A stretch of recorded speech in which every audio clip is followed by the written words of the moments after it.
नमस्कार साथियों, स्वागत है आप सबका हमारे यूट्यूब चैनल में। साथियों, आज हम लोग 7 फरवरी का टेट एग्ज़ाम प्राइमरी लेवल का मैथ का संपूर्ण हल करने वाले हैं और आप लोग सभी लोग शुरू से लेकर अंत तक जुड़े रहिएगा।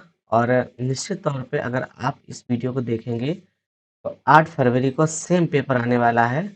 बस कुछ अंक चेंज होंगे, कुछ संख्याएँ चेंज होंगी, मिलता-जुलता पेपर बनाया जाएगा। तो आइए शुरुआत करते हैं अपने इस वीडियो की।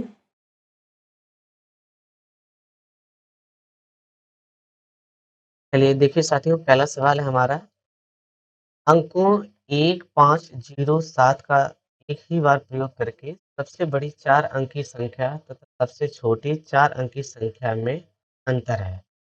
तो यहाँ पर आप क्या करेंगे? चलिए बना लेते हैं।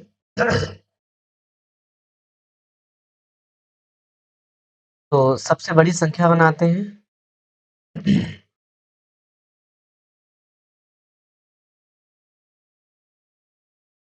बड़ी संख्या, तो इस 4 अंक की सबसे बड़ी संख्या क्या होगी? सबसे पहले 7 आएगा, फिर 5 आएगा, फिर 1 आएगा और फिर 0 आएगा। और सबसे छोटी संख्या की बात करें, सबसे छोटी संख्या, तो सबसे छोटी संख्या क्या बन जाएगी? पहले 1 आएगा, फिर 0 आएगा, फिर 5 आएगा और फिर 7 आएगा। और फिर हमें इसका प्रश्न में अंतर पूछा गया है, तो इसको हम घटा देंगे। 10 में से 7 घटेगा 3 आएगा। यहाँ 0 बचा, 10 हो गया, 10 में से 5 गया, 5 आएगा। यहाँ 4 बचा और यहाँ पर 6 बचा, यानी 64-53। 64-53 ये आपका आंसर बिल्कुल सही है, विकल्प 2। ठीक है साथियों, हमें उम्मीद है आप सबको अच्छे से समझ में आ रहा होगा। चलिए अगले प्रश्न पे चलते हैं। दूसरा प्रश्न है हमारा, कांता के पास 5 दर्जन चॉकलेट हैं। वह इनमें से 1/6 भाग अरड़ा को देती है, फिर चॉकलेटों का 1/5 भाग राधा को देती है। उसके बाद वह अपने 3 मित्रों में से प्रत्येक को शेष चॉकलेट का 1/8 भाग देती है, 1/8 भाग देती है।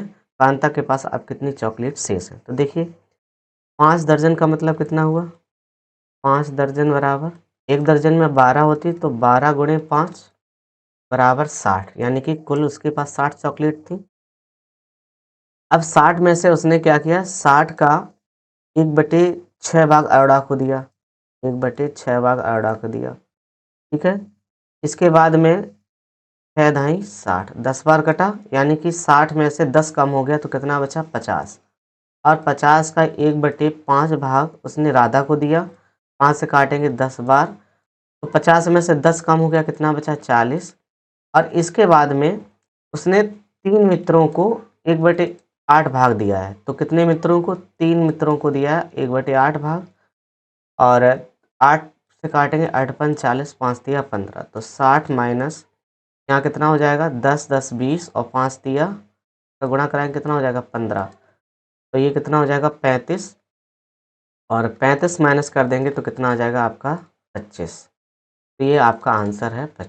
ठीक है, यहाँ पर विकल्प दूसरा बिल्कुल सही है। या आप सबको 1/6, 1/5, 1/8, मतलब यहाँ 3/8 लिख लेंगे, सबका एलसीएम लेके इसको हल करके, और 60 का गुणा करा के उसको आप सीधा सीधा निकाल सकते हैं, ऐसे भी कर सकते हैं। चलिए अगले सवाल पे चलते हैं। यहाँ लिखा है 96, 120 और 160 का एलसीएम। तो देखिए 96, 120 और 160 का एलसीएम लेंगे, तो 32 तिया 96 और 32 पंचे 160 कट जाएगा। यहाँ पे देखो काटो, 0 से 0 कैंसिल हो जाएगा और 4 तिया 12, 4 चौको 16। अब दोनों में से एक बार 3 लिया जाएगा, तो 16 गुणे 160, 160 गुणे 3 करेंगे तो कितना हो जाएगा? 480। तो एलसीएम बच्चों कितना आ गया? 480 आ गया। अब 72 और 168 का एचसीएफ आपको निकालना है, तो एचसीएफ निकालेंगे तो ये आपका 12 से काटो, 12 12 छिंग 72, 12 चौक 12 एकन 12, 12 चौक 48। अभी 2 से और कट जाएगा। तो एक बार हमने 12 से काटा, एक बार 2, 12 दूनी 24। तो ये 24 एचसीएफ हो गया। तो 24 का जब हम इसमें भाग लगाए देंगे तो 24 दूनी 48 कितने मार जाएगा, 20 बार। इसका आपका आंसर कितना हो जाएगा, 20 आंसर हो जाएगा। तो ये आपका आंसर है। बिल्कुल आसान सवाल है। एलसीएम निकालेंगे और इसका मासा निकालेंगे, मासा का एलसीएम में भाग लगा देंगे तो आपको आंसर प्राप्त हो जाएगा। चलिए आगे सवाल पे चलते हैं। तो यहाँ लिखा है 8 समोसा का मूल्य 156 रुपये है, 4 इडली का मूल्य 98 है। सुनीता के पास केवल 200 रुपये का नोट है, तो वह 3 समोसे और 3 इडली खरीदती है। तो अब उसके पास कितने समोसे बचे। तो यहाँ पर देखिए 8 समोसे का मूल्य कितना है, 156 रुपया है। ठीक है, तो यहाँ पर एक समोसे का मूल्य निकालना है, तो इसमें भाग लगाएंगे 19.5 बार चला जाएगा। कितने बार चला जाएगा, 19.5 बार चला जाएगा। ठीक है, इसके बाद में 3 समोसे का मूल्य निकालना है, तो 19.5 में 3 का गुणा करा देंगे तो ये आ जाएगा आपका 58.5। इसके बाद यहाँ पर दिया है कि 4 इडली का मूल्य कितना दिया है, 98 रुपया। तो इसको हम काट देंगे, तो इसको आप काटते हैं तो यहाँ पर देखिए एक ही साइज के 29 बोतलों में कितना भरा जा रहा है, 24 लीटर को 1000 ml में बदलेंगे, 24,000 हो जाएगा और 650 ऐड कर देंगे तो कितना हो जाएगा, 24,650। ठीक है, 24,650। अब 29 का 24,650 में भाग लगाएंगे तो 850 बार जाएगा। अब उसने पूछा है तो 15 बोतलों में दूध की मात्रा क्या होगी, तो एक बोतल में 850 ml है, तो 15 बोतलों में कितना हो जाएगा, 15 का यहाँ गुणा करा देंगे, 0, 15 अपना 75, 15 अट्ठे 120 और 7 127। तो ये आपका कितना बन जाएगा, 12 लीटर 750 ग्राम, 12 लीटर 750 ग्राम बन जाएगा। तो ये आपका ml बन जाएगा, सॉरी ml है ये, ml बन जाएगा। तो यहाँ विकल्प आपका ए बिल्कुल सही है। ठीक है, चलिए अगले प्रश्न पे चलते हैं। अगला प्रश्न है आपका, एक घनाभाकार बक्से की आंतरिक लंबाई, चौड़ाई और ऊंचाई क्रमशः कितनी है, 12 गुणे 10 गुणे 8, 12 गुणे 10 गुणे 8। और एक घनाकार बक्से की आंतरिक भुजा 9 सेंटीमीटर है, तो 9 गुणे 9 गुणे 9, घन निकाल लिया तो 3 बार लिखेंगे। 1 सेंटीमीटर वाले 1800 घनाकारों पासों को इन बक्सों में पैक करने की कोशिश करता है। तो यहाँ पर देखिए 1 सेंटीमीटर घनाकार बक्से हैं और यहाँ भी 1 सेंटीमीटर घनाकार बक्से हैं। तो यहाँ पर 12 अट्ठे 96 कितना हो गया, 960 और ये कितना हो गया, 729। इन दोनों को क्या करेंगे, कुल को ऐड कर लेंगे। तो यहाँ कितना हो जाएगा आपका 9 और 6 2 8 और 9 7 16, 1689। अब आपको क्या करना है, 1800 में से 1689 को माइनस कर देना है। तो यहाँ पर आप इसको माइनस करेंगे तो कितना आ जाएगा, 111 यानी 111। ये आपका विकल्प नंबर चौथा जो है वो बिल्कुल आपका सही आंसर है। ठीक है, बताइए क्लियर है यहाँ तक। चलिए अगला प्रश्न है आपका, किसी थैले का भार जिसमें आलू प्याज नींबू भरे हुए हैं वो 46 केजी और 160 ग्राम है। तो आलू का भार देखिए, आलू कितना दिया है आपका, 17 केजी और 115 ग्राम। ठीक है, इसके बाद में प्याज देखो कितना दिया है, प्याज प्याज दिया है 15 केजी और 325 ग्राम। और यहाँ पर आपका बैग का भार, थैले का भार दिया कितना दिया है, 120 ग्राम, 120 ग्राम। ठीक है, सबको क्या कर लेंगे, ऐड कर लेंगे। तो इसको ऐड करेंगे कितना हो जाएगा, 32,560 हो जाएगा, 32,560 हो जाएगा। अब आप क्या करेंगे, 40 160 में से 32,560 को माइनस कर देंगे तो यहाँ कितना हो जाएगा, 6 और यहाँ कितना बचेगा, 13। अब देखो प्रश्न में कह रहा है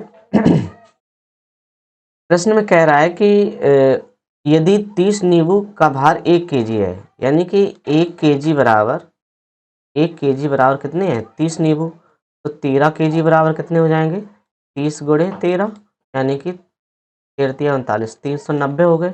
अब 600 ग्राम जो है इनका कितना हो जाएगा, तो इनके 18 नींबू हो जाएंगे। तो 8 8 1 9 9 1 10 और 3 9 1 4, तो कितना आएगा 408।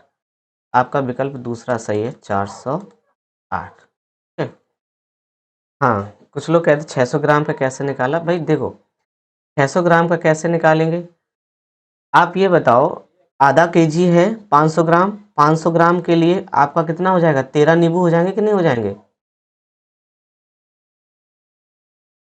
सॉरी 15 नींबू। हाँ 15 नींबू हो जाएंगे कि नहीं हो जाएंगे, यानी कि 500 ग्राम के लिए कितने हो गए 15 नींबू। अब बताओ यहाँ पर 1 केजी बराबर 30 नींबू हैं, तो 100 ग्राम निकालोगे तो 100 ग्राम के 3 नींबू हुए कि नहीं, 15 3 कितने हुए 18, तो 18 नींबू ये हो गए, तो सीधे इसमें 390 में 18 नींबू जोड़ दीजिए। हाँ ये आपका आंसर हो जाएगा। ठीक है, क्लियर है। चलिए अगले प्रश्न पे चलते हैं। निम्नलिखित में से किसकी या किनकी केवल 2 सममित रेखाएं होती हैं, तो 2 सममित रेखाएं वाला एक तो आपका आयत है और एक समचतुर्भुज है। ठीक है, आयत और समचतुर्भुज है, यानी बी और सी, यहाँ पर दूसरा विकल्प बिल्कुल सही है।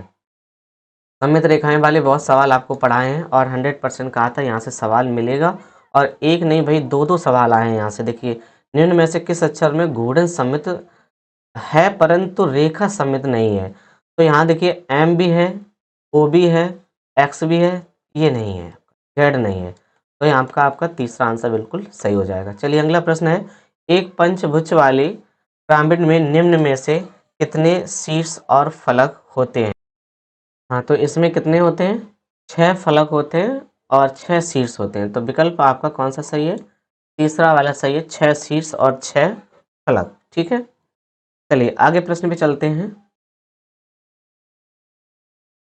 चलिए अगला प्रश्न है हमारा, निम्नलिखित साड़ी को प्रथम 6 दिनों में एक लाइब्रेरी आने वाले लोगों की संख्या को दर्शाता है। तो देखो प्रश्न में क्या पूछा गया, किस दिन लाइब्रेरी में लोगों की संख्या उसके पिछले दिनों से 29 अधिक थी। तो यहाँ देख लीजिए अंतर कहाँ पर आपका 9 का बन रहा है, 9 का देखो यहाँ पे बन रहा है, 9 का बन रहा है यहाँ पर, यानी कि 9 का बन रहा है तो ये 29 का भी बन जाएगा यहाँ पे। तो ये कौन सा दिन है, शुक्रवार, शुक्रवार आपका आंसर बिल्कुल सही है। ठीक है, चलिए हाँ कोई दिक्कत है भाई, इन दिनों में अंतर करके देख लें, जहाँ 29 का अंतर आ रहा है वही आपका आंसर सही है। चलिए अगला प्रश्न है हमारा, 3 10 32 99 में अगली दो संख्याओं का योग क्या होगा। तो आपको यहाँ देखो 3 का गुणा हुआ है, 3 त्रिका 9 और 1 जोड़ दो 10 प्राप्त हो जाएगा। अगले वाले में आप 3 का गुणा करा दें, 10 3 30 2 जोड़ दें तो 32 आ रहा है। फिर अगले वाले में आप 3 का गुणा कराएं और 3 जोड़ दें, तो इसके बाद अगले वाले में क्या होगा, 3 का गुणा होगा और 4 जोड़ा जाएगा, तो 3 निम 27 और 3 निम 27 और 2 29। यहाँ पर कितने जोड़ दें, 3 4 जोड़ेंगे तो कितना हो जाएगा 301 हो जाएगा। 301 में अब यहाँ पे आपको क्या करना है, 3 का गुणा कराना है और यहाँ पर 5 ऐड करना है आपको। तो 3 का गुणा कराएंगे 3 0 और 3 त्रिका 9 और प्लस में 5 जोड़ देंगे हम्म,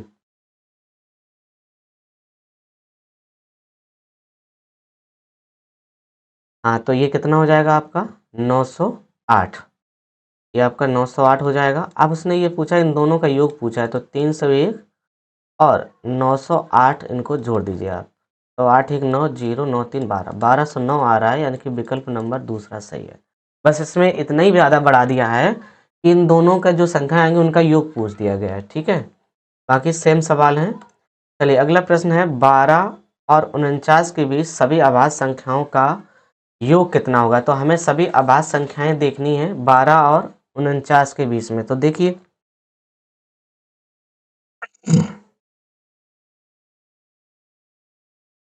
हम्म,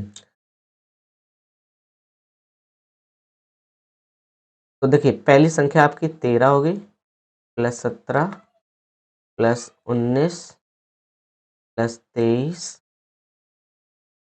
23 के बाद में फिर आपकी 29 है, 29 के बाद में 31 है, 31 के बाद में 37 है, और 37 के बाद में फिर आपकी 41 है, और 41 के बाद में फिर आपकी कितनी है, 43 है, और फिर आपकी कितनी है, 47 है, 47। ठीक है। और इन सब का योग जो करना है, योग कितना हो जाएगा, 300 हो जाएगा। ये आपका आंसर ए विकल्प बिल्कुल सही है। ठीक है। चलिए अगले प्रश्न पे चलते हैं। यहाँ देखिए 101 गुणे 210 माइनस 120 गुणे 102, तो आपको इनको थोड़ा हल करना है। तो गुणा करने में अगर एक एक संख्याओं को गुणा कराएंगे तो आपको बहुत टाइम लग जाएगा। तो आप क्या करेंगे, इसको 101 को 100 प्लस 1 लिख लो, और इसमें 210 से क्या करा दो, गुणा। 210 से 100 में गुणा कराएंगे तो यहाँ 21,000 हो जाएगा, और प्लस 210 का 1 में गुणा करें तो 210 आएगा। तो इसको जोड़ेंगे 21,210, देखो गुणा हो गया। इसके बाद में यहाँ पर देखो 120 गुणे, इसको आप 100 प्लस 2 लिख लो। ठीक है। तो ये कितना हो जाएगा, 12,000 हो जाएगा। 12,000 में 12 दूनी 24, 240 हो गया। तो ये कितना हो गया, 12,240। ठीक है। यहाँ इसको माइनस करना है, क्या करना है, माइनस करना है। और बराबर में आपका यहाँ देखिए आप क्या कर सकते हैं, 100 माइनस 1 माइनस 104, 100 माइनस 1 करके इसको आप कर सकते हैं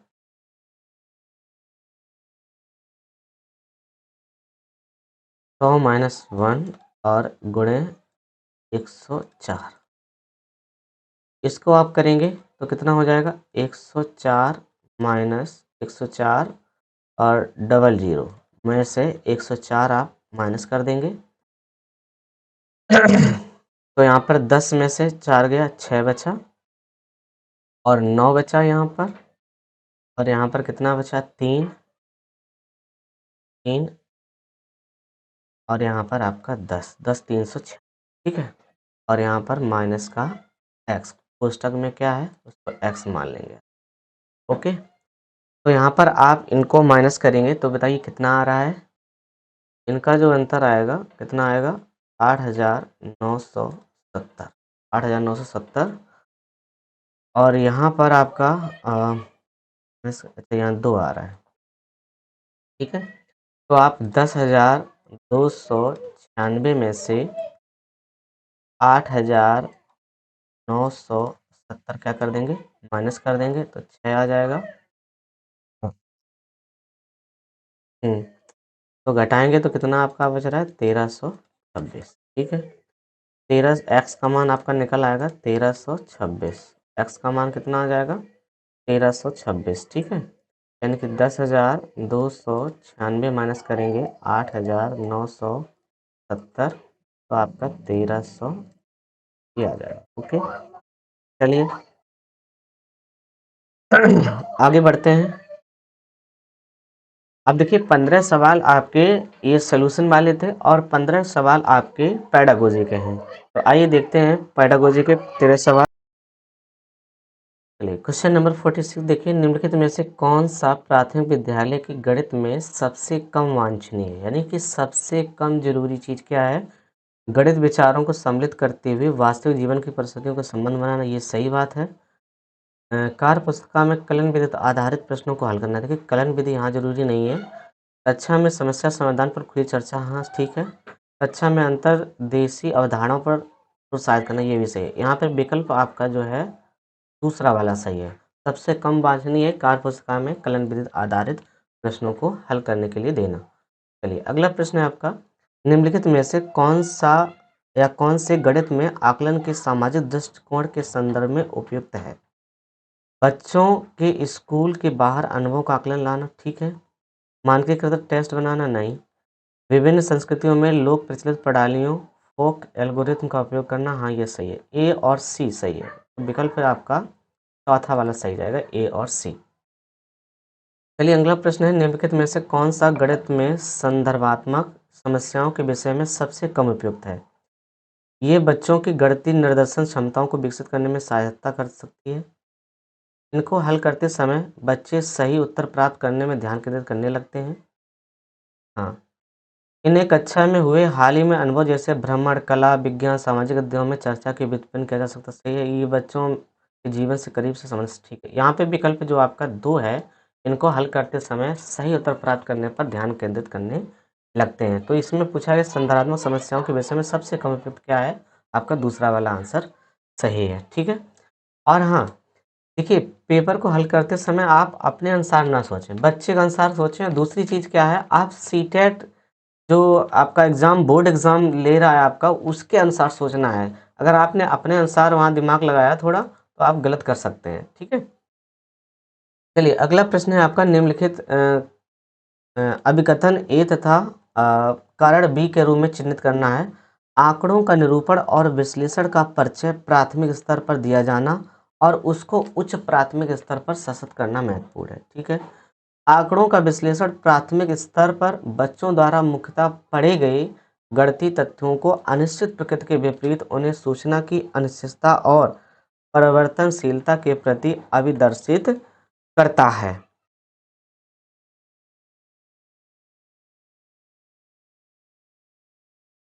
हाँ, तो इस प्रश्न में आपके पहला कथन सही है और दूसरा भी कथन सही है। तो यहाँ ए सत्य है और ए का सही कारण बी भी है। तो यहाँ पर आपका विकल्प नंबर जो तीसरा है वो बिल्कुल सही हो जाएगा, ठीक है।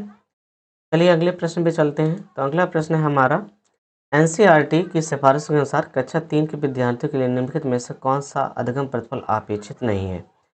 तो कक्षा 3 के बच्चों में आप इस प्रकार के दे सकते हैं, 12 गेंदें 5 मिल, ये भी सही है, 15 गुणे 12 4, ये भी सही है। आपका ये विकल्प पहला, कक्षा 3 के बच्चों को भाग के आधारित अभिभिन्न नहीं दे सकती, कक्षा 5 के बच्चों के लिए है। तो यहाँ पर आपका विकल्प ए सही हो जाएगा। चलिए अगला प्रश्न है, निम्नलिखित में से कौन सा गणित कथन सही है?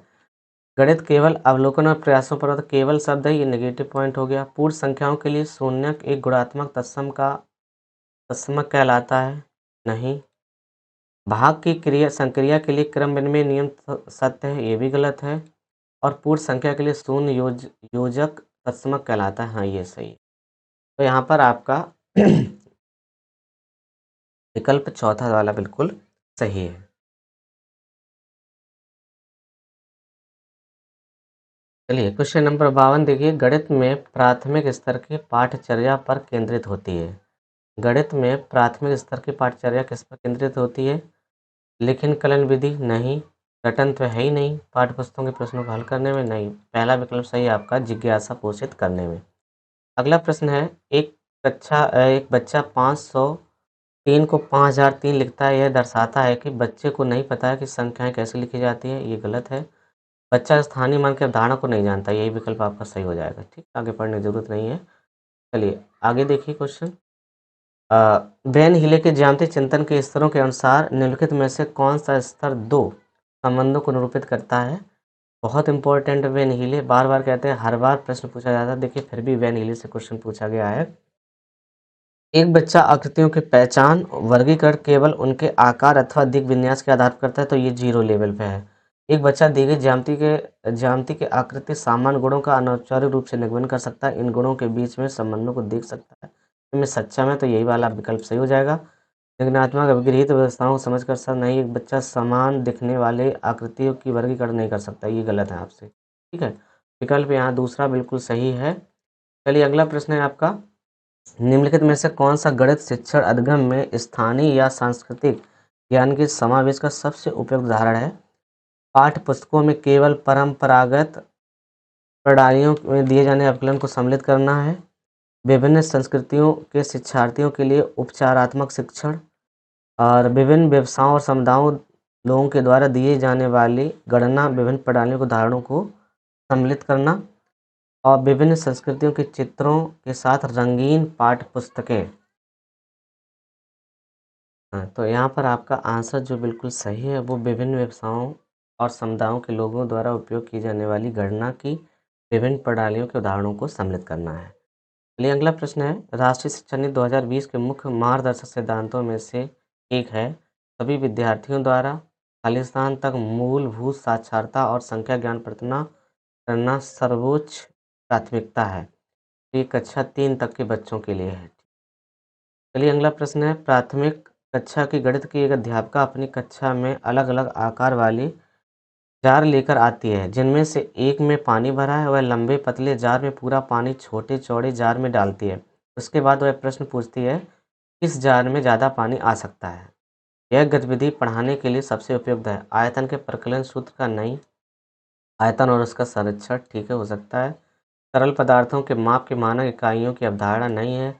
और दो अलग-अलग आकार वाले जार के क्षेत्रफल प्रकरण कैसे किया जाए? यहाँ पे विकल्प जो आपका दूसरा है वो बिल्कुल सही है। चलिए अगला प्रश्न है आपका, एक शिक्षक, क्वेश्चन नंबर 58, एक शिक्षक ने श्याम पर 308 लिखकर बच्चों को संख्या जोड़ से पढ़ने के लिए कहा, तो एक बच्चे ने कहा 38। 38 है। निम्नलिखित में से कौन सी बच्चे द्वारा त्रुटि को सुधारने के लिए सबसे उपयुक्त रणनीति है? बच्चे को एक संख्या में अंकों के स्थान को समझाने के लिए कुछ व्यवहारिक उदाहरण प्रदान करना, ठीक है। बच्चा शिक्षक एक वार संख्या पढ़े और बच्चे को दोहराने के लिए कहें, नहीं, ये नहीं है। रटना नहीं है, दोहराना नहीं है। बच्चे से कहें कि 99 से शुरू करके 308 तक गिनती लगातार बोलें, ये भी गलत है। किसी दूसरे बच्चे को संख्या जोड़ से पढ़ने के लिए कहें, ये भी गलत है। यहाँ विकल्प आपका ए बिल्कुल सही है। क्वेश्चन नंबर 59 देखिए। कक्षा 2 का एक गणित शिक्षक विद्यार्थी को योग पर निम्नलिखित इबारती सवाल हल करने के लिए देता है। एक बैग में 4 आम है, उसमें 6 आम और डाल दें, तो उस बैग में कुल कितने आम हैं? इस प्रकार के इबारती सवाल निम्नलिखित में से योग की किस संरचना से संबंध रखता है? तो ये योग की जो संवर्धन संरचना है, इस पर संबंध है, इसे संवर्धन कहा जाता है, एडमिनिस्ट्रेशन। अगला प्रश्न है, निम्नलिखित में से कौन सी संख्या पूर्ण अवधारणाएं बुनियादी स्तर पर गणितीय अवधारणाओं की समझ के निर्माण के लिए प्रासंगिक है? हानिमान बुनियाद के लिए नहीं है, ज्यामितीय आकृतियाँ नहीं है, मूलभूत संरचनाएँ नहीं है। यहाँ पर वर्गीकरण और क्रमबद्धता, यानी कि जब बुनियादी शिक्षा हो, स्टार्टिंग हो बच्चे की, फाउंडेशन एज हो, तो उस समय आपको क्या करना है, फाउंडेशन स्टेज में वर्गीकरण और क्रमबद्धता। आपका विकल्प तीसरा बिल्कुल सही है। हाँ, thank you so much everyone to join us. और आप लोगों ने हमारे साथ पूरा पेपर सॉल्व किया है और मुझे लगता है आपको पढ़ के अच्छा लगा होगा। और वीडियो अच्छा लगा होगा तो लाइक शेयर एंड सब्सक्राइब कर दीजिएगा। और जल्दी ही 8 फरवरी का पेपर, जैसे ही पेपर होता है तो इसकी आंसर शीट लेकर फुल सोल्यूशन के साथ हम दोबारा प्रेजेंट होंगे। और आप लोगों का बहुत बहुत धन्यवाद, थैंक यू सो मच। और उम्मीद करेंगे ये वीडियो देख कर जाएंगे तो 8 फरवरी पेपर जो है सेकेंड शिफ्ट में प्राइमरी लेवल का बहुत अच्छा होने वाला है। सेम क्वेश्चन आने वाले हैं, बस संख्याएं चेंज होंगी, ठीक है। चलिए, ठीक, थैंक यू।